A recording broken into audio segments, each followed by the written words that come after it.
We've got, is it Alex? Hello. Hello, Alex. Yes, it is Alex. How you doing? Doing good, and you? Oh, not too bad. All right. This question is for the for you actually, the guy in the red shirt. Good.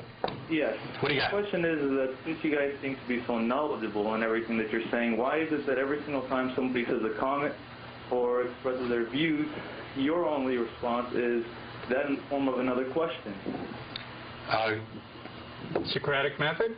I think questions lead to answers. I'm saying that, like, where is your research in other religions? Why can't you accept the fact that the Bible, the Torah, the Quran does also, preach good words, does also preach peaceful words, words of nonviolence? I have no problem with that. The Bible has some good things to say and a lot of bad things to say. My question is, does it have anything truthful to say? How do you distinguish between the true parts and the false parts?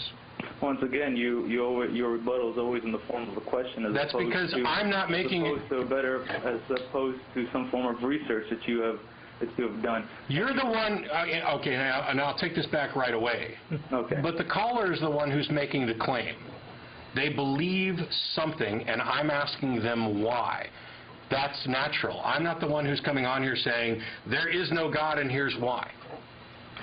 You see, if I were to tell you, for example, in the belief of the Quran, that it states that even if God were to show you, the non-believer, the truth of his existence, you would not even accept it. Okay. What do you have to say towards that? I would say it's wrong. I don't believe it. No, I'd say that is an absolutely brilliant way of covering up a lie. I could tell you the truth, but you won't believe me. I know some secrets, but if I tell you, I'll have to kill you. To say that somebody won't believe the truth when it's put for them is only a way of diverting investigation. What it means is that you no longer have to justify the truth. But for the atheist belief, it looks like the only true value you guys go with is that of if there was no religion, there wouldn't be war. If we never said that. Hatred towards each other. If you look at it, what if there was no religion? Why can't you even accept religion as a basis, whether you're Christian, Jewish, Muslim, Hindu? What do you mean why don't you accept religion as that of a peacekeeper? It's because it's not a peacekeeper. It's an incredibly bad peacekeeper. Religion, especially the ones you listed, are intrinsically divisive.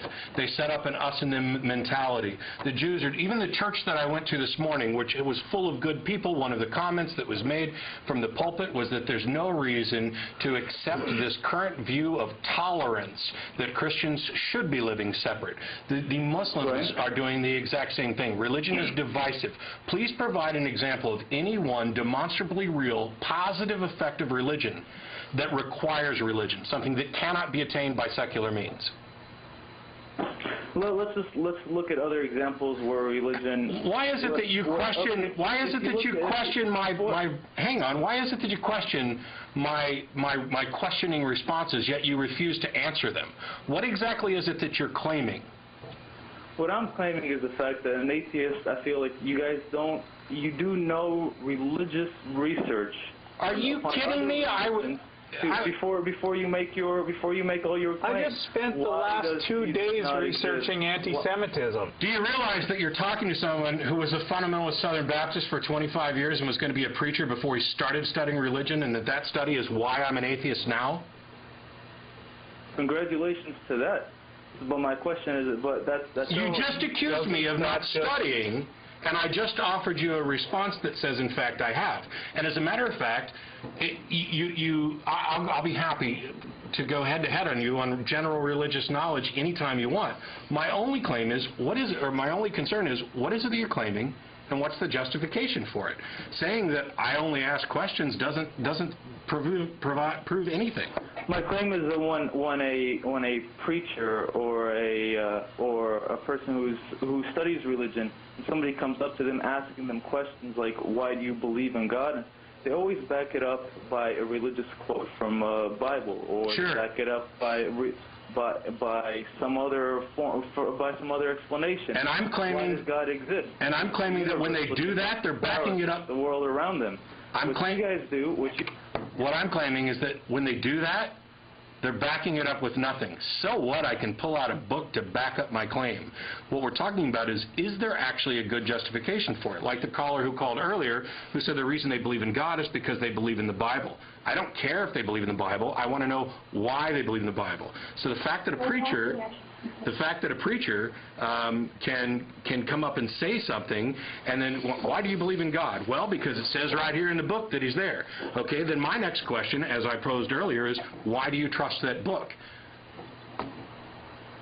It's not necessarily the basis of trust. It's the fact that the research, I should say, has been done, that the proof has been done. Really? And what is it? That is my point right there, is that when it is said, when somebody brings stories from the Quran and they put them out, it's there. It's not. You just said the research has been done and the proof is there, and I'm asking you, what is that proof? Yeah, I mean, saying that somebody has done some research and made some proof is not the same as actually presenting that proof. I mean, the nature of proof is that, you know, according to the scientific worldview, you might say, the proof should be easy to examine by anyone. I mean, you know, it shouldn't just be presented based on the authority of who says it. By your reasoning, By your reasoning, I could come on the show and say the research has been done. It's been proved that there's no God. And when you ask me where the research and the proof is, I should then just say, why do you keep asking questions? You just made a claim that the research is there and that there's proof that's God, and I'm asking what it is. Okay, well then, since we're in the mood of asking questions, where do you guys? What do you believe would happen to you when you die? Nothing. I'm dead. I'll be put in the ground. Worms will eat me. Okay, interesting. So you believe that your very existence in this world is based on nothing? Well, no, that's not what I said. Do you have any There's pets? no reasoning to your existence. Sure. What do you mean? Okay, do you have any pets? Well, no, I mean, I just would like to ask, can you answer one question? What is the point of being a good person in this world if your very existence is based on nothing? You know, you're trying to change the subject. No, I'll answer that question. I mean, yeah, we can get to that, but I mean, what I'm saying here is that he's trying to, I mean, he's already changed the subject 3 times and won't answer any questions. Claims that there's proof that the research has been done that God exists, and when asked the question, you provide nothing. And now you're asking me if there's no afterlife, essentially, is what you're saying. What value is this life? Well, first of all, it's infinitely more valuable if there's no afterlife. And the reason to do good things is because, by the way, when we do good things are more likely to be done in return. If you walk around being an ass to everybody. Under what belief is good things most likely to be done on return? You believe in no faith, no angels, no God, no... Do you think it's faith in angels that encourage people to do good things when somebody's been nice to them? If I do something nice for you, like if you're stuck on the side of the road and I pull over and offer you the use of my cell phone, I'm not expecting any immediate reward from it, but what I'm doing is propagating a meme that if we're going to live together in a cooperative society, it benefits all of us to behave as nicely to each other as possible.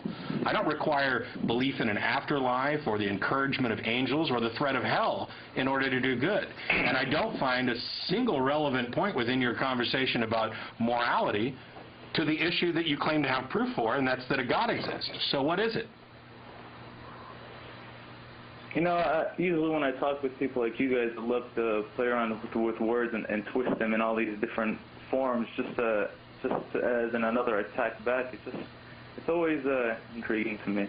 What I'm trying to say is that why can't you guys accept the fact that there is a higher being, a person? Because there's no evidence. Because everybody who tries to tell us there is one jumps around and the you provide the evidence.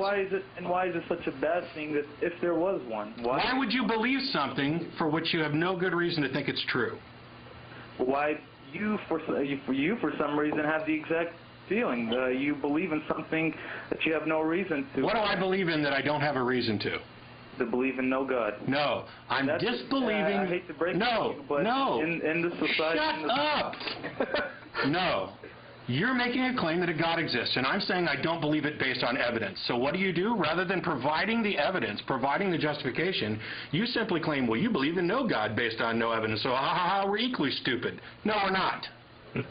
One is a faith-based position, and one is a rejection of a faith-based position. Now, I'm going to give you one last shot. You say that the research has been done, there's proof of God, answer the question or go away. What I'm trying to explain to you guys is what... You're going away.